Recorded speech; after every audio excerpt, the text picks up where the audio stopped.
ప్రైజ్‌లోనండి. వాక్యంలోకి వెళ్ళే ముందు ప్రార్థించుకుందాం. స్తుతి సర్వోన్నత సర్వశక్తిమంతుడ కృపామయుడా దయగల మా తండ్రి నీకు లెక్కలేని స్తోత్రాలు నాయనా. నిమిషండుగా ప్రభా మాకు విశ్వాసం కలుగుటకు సహాయం చేయ ప్రభా. మారు మనసు దయచే ప్రభా, విరిగి నలిగిన హృదయమును దయచే ప్రభా. నాయన ప్రభా, అనేకమైన ఆత్మలను రక్షించే ధన్యతను దయచేయమని అడుగుచున్నాను నాయన ప్రభా. చూచుచున్న వారికి వినుచున్న వారికి సదాకాలం నీ కృప తోడై ఉండును గాక. ఆమేన్. ప్రకటన గ్రంథము 17వ అధ్యాయము 1 నుంచి 18 వచనాలు ఎలాగ వ్రాయబడి ఉన్నాయి. ఆ 7 పాత్రలను పట్టుకుని ఉన్న 7 దేవదూతలు ఒకడు వచ్చి నాతో మాట్లాడుచు ఇలాగ చెప్పాను, నీవిక్కడికి రమ్ము, విస్తార జలము మీద కూర్చున్న మహావేశ్యకు చేయబడు తీర్పు నీకు కనుపరిచెదను. భూరాజులను ఆమెతో వ్యభిచరించి భూనివాసులను ఆమె వ్యభిచార మద్యములో మత్తులయ్యిరి. అప్పుడతడు ఆత్మశూరుడైనను నన్ను అరణ్యమునకు కొనుపోగా దేవదూషణ నామములతో నిండుకుని 7 తలలను 10 కొమ్మెలు గల ఎర్రని మృగము మీద కూర్చుండిన యొక్క స్త్రీని చూచి తిని. ఆ స్త్రీ వర్ణము గల వస్త్రము ధరించుకుని బంగారముతోనూ రత్నములతోనూ ముత్యములతోనూ అలంకరింపబడినదై ఏహమైన కార్యములతోనూ తాను చేయుచున్న వ్యభిచార సంబంధమైన అపవిత్రత కార్యములతోనూ నిండిన యొక్క సువర్ణ పాత్రను తన చేత పట్టుకుని ఉండెను. దాని నొసట్ల దాని పేరు ఇలాగూ వ్రాయబడి ఉండెను, మర్మము వేశ్యులకును భూమిలోనికి ఏహమైన వాటికిని తల్లి అయినను మహాబబులోను మరియు ఆ స్త్రీ పరిశుద్ధుల రక్తము చేతను యేసు యొక్క హతసాక్షుల రక్తము చేతను మత్తులుడుట చూచి తిని. నేను దాన్ని చూచి బహుగా ఆశ్చర్యముగా 7 పాత్రలను పట్టుకుని ఉన్న 7 దేవదూతలలో ఒక దూత వచ్చి ఇలాగూ మాట్లాడుచున్నది, నీవిక్కడ మర్మమును విస్తార జలముల మీదను మహావేశ్యతో తీర్పు తీర్చబడుటకు కనుపరిచేదను. భూరాజులందరూ కూడా ఆమెతో వ్యభిచారం చేసేదరు, వారందరి నుంచి కూడా తప్పించేదని అన్నాడు. ఆమెకి తీర్పు ఎలాగన సువర్ణ వస్త్రములతో ధరించుకుని ఉన్నది. ఆమె ఆ వస్త్రములను విడిచి దేవుని సన్నిధికి వెళ్ళినప్పుడు ఆమె విస్తారమైన పాపములు క్షమింపబడి ఉన్నవి. ఆమె విస్తారమైన వేషధారణ జీవితంను ఆమె దగ్గరికి వెళ్ళిన వారు రాజులు ఉన్నారు, రత్నంలోనున్నారు, కానీ అనేక మంది ఉన్నారు, భూరాజులు ఉన్నారు.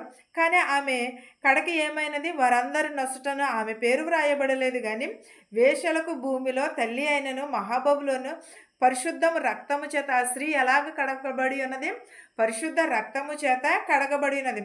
అది ఏ రక్తము? యేసు యొక్క హతసాక్షి అయిన రక్తము చేతనే ఆమె కడగబడి ఉన్నది.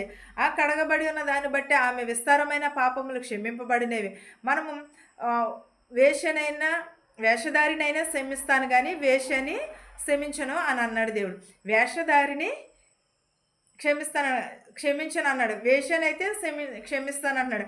అంటే వేష ఆమె బ్రతుకు తెరువు కోసం చేస్తుందో లేకపోతే ఏ స్థితిలో చేస్తుందో కూడా తెలియదు. కాబట్టి ఆమె వేషధారి అయిన వేషని క్షమిస్తాను అన్నాడు. కానీ వేషధారి అంటే పైకి ఒకలాగా లోపల ఒకలాగా ఉండటము, లేకపోతే ఆమె తెలిసి చేసిన దానినే వేషధారి అని అంటారు.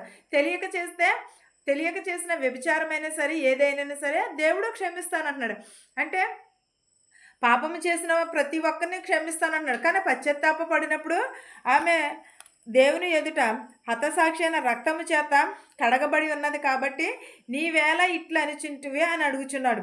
ఆ దూత నాతో ఇట్లా నేను నీవేళ ఆశ్చర్యపడితివి అంటే ఆమె పాపములు క్షమింపబడినప్పుడు ఆశ్చర్యంగా చూసినప్పుడు నీవు ఎలా ఆశ్చర్యపడితివి అని అడుగుచున్నాడు.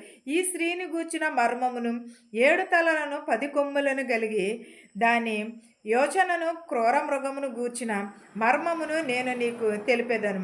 నీవు చూచిన ఆ మృగము ఉండెను గాని ఇప్పుడు లేదు. అయితే అది అగాధ జలములో నుండి పైకి వచ్చుటకును నాశనమునకు పోవుటకును సిద్ధముగా ఉన్నది. భూనివాసులలో జగత్పునాది మొదలుకుని జీవగ్రంథమందు ఎవరి పేరు వ్రాయబడలేదో వారు ఆ మృగము నుండి గాని ఇప్పుడు లేదు. అయితే ముందుకు వచ్చునున్న సంగతి తెలుసుకుని ఆశ్చర్యపడుదురు. ఇందులో జ్ఞానము గల మనస్సు కనబడును. ఆ 7 తలలు ఆ స్త్రీ కూర్చున్న 7 కొండలు, మరియు 7గురును రాజులు కలరు. 5గురు కూలిపోయిరి, ఒకడున్నాడు, కడమవాడును ఇకను రాలేదు. వచ్చినప్పుడు అతడు కొంచెము కాలముండవలెను. ఉండినదియు ఇప్పుడు లేనిదియునైనను ఈ క్రూర మృగము ఆ 7గురితో పాటు ఒకడునై ఉండి తానే 8వ రాజగు నాశనమునకును పోవును. ఎలాగూ ఒక స్త్రీ ఎలా ఉన్నది? పైనుంచి వచ్చుట చూసినప్పుడు సిద్ధముగానున్నది. భూనివాసులందరూ జగత్పునాది మొదలుకుని జీవగ్రంథంలో ఎవరి పేరు వ్రాయబడలేదో ఆ మృగమునందే నాశనమును తెచ్చుకుందిరని అంటున్నాడు. ఈ సంగతి ఆశ్చర్యం ఉండొచ్చు, కానీ ఆ స్త్రీని పోలి ఉన్నది ఈ సంఘము. 7 తలలను 7 కొమ్ములను కలిగిన ఆ స్త్రీ 7 కొండలుగా ఉన్నది. 7 రాజులను కలిగినది. 5గురు కూలిపోయిరి. 7 రాజులో 5గురు కూలిపోయిరి. కడవడి వాడును ఇకను కూడా రాలేదు. వచ్చినప్పుడు కొంచెము కాలం ఉండిన ఎడల ఇప్పుడు లేదని చెప్పాను. క్రూర మృగముతో 7గురితో పాటు ఒకడైనని ఉండెను గాని 8వ రాజుకు నాశనము పోయేనని అంటున్నాడు. నీవు చూచిన ఆ 10 కొమ్మలు 10 రాజులను వారందరికీ కూడా రాజ్యము పొందలేదు గాని ఈ యొక్క గడియకు మృగముతోనే కూర్చుండెను. రాజుల వలె అధికారము పొందలేదు. కానీ వీరు ఏకాభిప్రాయము గలవారై తమ బలమును అధికారమును కూడా ఆ మృగమునకు అప్పగించును. తన బలమును రాజులు కూడా దేవుని యందు భయభక్తులు లేకపోతే రాజ్య పరిపాలన ఎలా ఉంటుంది? రాజ్య పరిపాలన చాలా విధిగా ఉంటుంది. కానీ మృగముల చేత వారు త్రొక్కబడి ఉన్నారన్నాడు. దేవుని రాజ్యం ఒక గడి అయినను మృగముతో రాలేదని అంటున్నాడు.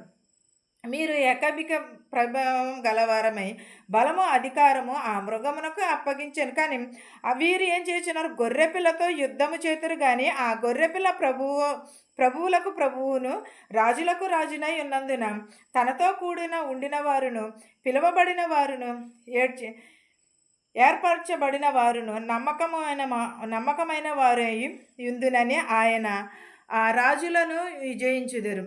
మరియు ఆ దూత నాతో ఇలాగ చెప్పాను, ఆవేశ కూర్చున్న చోట నీవు చూచిన జనులు ప్రజలను జన సమూహములను ఆయా భాషలు మాట్లాడుచున్నారు. ఎలాగ గొర్రెపిల్ల రక్తము చేత ప్రభువులకు ప్రభువును రాజులకు రాజును నమ్మదగిన వాడునే ఉన్నాడు. ఆయనతోటి అనేకమైన దూతలు మాట్లాడుచున్నారు. ఇలాగ చెప్పాను, ఆ వేశ్య కూర్చున్న చోటే నీవును చూచిన జనులను ప్రజలను కూడా జన సమూహములను కూడా ఆయనను ఆయా భాషలు మాట్లాడుచున్నారు. ఆ వేశ్య కూర్చున్న చోటే అనేక మంది ఆయా భాషలలో మాట్లాడుచున్నారు. నీవు 10 కొమ్మెలు గల మృగమును చూచితివే.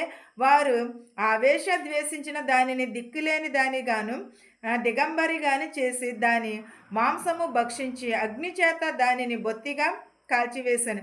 ఆ స్త్రీని వెలివేసినప్పుడు ఆ మృగమును చూచినప్పుడు ఆ వేశ్య ఏమైనా దిక్కులేని దానిలాగా దిగంబరిగా కూర్చి ఉన్నది. అగ్ని చేత దాన్ని బొత్తిగా కాల్చివేసి ఉన్నారు. ఎవరు మనలో పాపము చేయని వారు ఎవరన్నా ఉన్నారా? ఎవరನ್ನು కూడా పాపము చేయని వారు లేరు. అందరూ కూడా పాపము చేసి దేవునిచ్చే మహిమను పొందలేకపోతున్నారు. కానీ ఈ స్త్రీని మనం అనుటకు ఏమాత్రమును కూడా పాత్రులము కాదు. ఎవరನ್ನು కూడా, ఎందుకంటే అది దేవుడు తీర్పు తీర్చినప్పుడు ఆమె పాపములు ఆమెకే లెక్కింపబడతాయి. దేవుని మాటలు నెరవేరు వరకును వారు ఏకాభిప్రాయము గలవారై తమ రాజ్యమును ఆ మృగమునకు అప్పగించుట వలన తన సంకల్పము కొనసాగించినట్లు దేవుడు వారికి బుద్ధి పుట్టించెను. మరియు నీవు చూచిన ఆ స్త్రీ భూరాజులను నేలను మహామట్టమాయెను. ఎలాగూ దేవుని మాటలు నెరవేర్చని వారు ఎలా ఉంటారు? ఏకాభిప్రాయం లేకవారు రాజ్యంలో మృగమునకు అప్పగింపబడిన వారేను.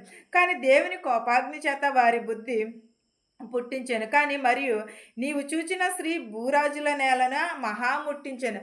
ఒక స్త్రీ వలనే ఏదైనా కూడా జరుగుతుంది. ఒకవేళ ఒక రాజ్యమును కూల్చాలన్నా స్త్రీ వల్లనే, ఒక రాజ్యం కట్టాలన్నా స్త్రీ వల్లనే అని చెప్పి ఉన్నారు. అలాగే ఒక స్త్రీ వలనే ఇంత జరిగినప్పుడు దేవుడు పాపములను క్షమించినప్పుడు అప్పుడు మనం ప్రార్థన చేసుకుంటాం. ప్రార్థన అయిపోయిన తర్వాత మా అపరాధములను క్షమించినట్టు మా తోటివారి అపరాధములు కూడా క్షమించమని అంటున్నాడు. మా పాపములను క్షమించినట్టు అలాగే ఈమె పాపములు కూడా క్షమింపబడి ఈమె రక్షణ పొంది అన్నది. ప్రతి ఒక్కరిని కూడా అలాగే రక్షణ పొందాలని ప్రతి ఒక్కరిని కూడా కోరుచున్నాను. ఈ వాక్యము మీకును మాకును తోడయ్యుండును గాక. ఆమేన్. ప్రార్థించుకుందాం. సర్వోన్నతుడ, సర్వశక్తిమంతుడ, కృపామయుడ, నీకు స్తోత్రము, నీకు వందనాలు నాయనా. వాక్యంలో ప్రభావం ఉన్నది, దాన్ని బట్టి ప్రభావ ధ్యానించుకునే ధన్యతను దయచేసినందుకు నీకు వందనాలు నాయనా. విరిగి నలుగున హృదయం దయచే ప్రభా. నేను ప్రభు మారు మనసును పొందిన స్త్రీ వలె ఉండుటకు సహాయం చేయ ప్రభా. మా శత్రువుల్ని మిత్రువుల్ని దీవించినాను ప్రభా. ధనికులనేమి భేదాలనేమి దీవించమని అడుగుచున్నాను ప్రభా. వినుట ద్వారా విశ్వాసం కలుగుటకు సహాయం చేయ ప్రభా. ప్రతి ఒక్కరికి రక్షణ భాగ్యమును దయచేయమని అడుగుచున్నాను నైనా ప్రభా. నేను ప్రభు కుష్టివారిని, గుంటువారిని, మగవారిని ప్రతి ఒక్కరిని స్వస్థపరచు ప్రభా. మా దేశాలని, మా సంఘాలని దీవించినాను ప్రభా. రోగములతో, వ్యాధులతో ఉన్న వారిని ప్రభా స్వస్థపరచు ప్రభా. లేవనెత్తినైన ప్రభు మంచం మీద ఉన్న వారిని ప్రభా. ప్రతి ఒక్కరి కుటుంబంలో శాంతిని, సమాధానమును దయచేయమని అడుగుచున్నాను ప్రభా. ఇతర దేశాల్లో ఉన్న వారిని ప్రభా వారు పనిచేసుకుంటూ శక్తిని, బలమును దయచే ప్రభా. ఎవరింట్లో ఏ శోధన ఉందో మాకు తెలియదు, ఎవరింట్లో ఏ అవసరత ఉన్నదో మాకు తెలియదు ప్రభా. వారి అవసరతలను తీర్చు, వారి అక్కరలను తీర్చుమని అడుగుచున్నాను నేను ప్రభా. శాంతిని, సమాధానమును దయచేయమని అడుగుచున్నాను ప్రభా. విరిగి నలిగిన హృదయమును దయచేయమని అడుగుచున్నాను ప్రభా. ప్రతి ఒక్కరికి మారు మనసును దయచేయమని అడుగుచున్నాను నాయన ప్రభా. ప్రతి ఒక్కరికి శక్తిని, బలమును దయచేయమని అడుగుచున్నాను ప్రభా. శాంతిని, సమాధానమును దయచేయమని అడుగుచున్నాను ప్రభా. ప్రతి ఒక్కరికి విరిగి నలిగిన హృదయమును దయచేయమని, నా ప్రార్థనను అంగీకరించమని యేసు నామములో బ్రతిమాలి వేడుకొనుచున్నాను తండ్రి. ఆమేన్. పరలోకమందున మా తండ్రి, నీ నామము పరిశుద్ధపరచబడును గాక. నీ రాజ్యం వచ్చును గాక.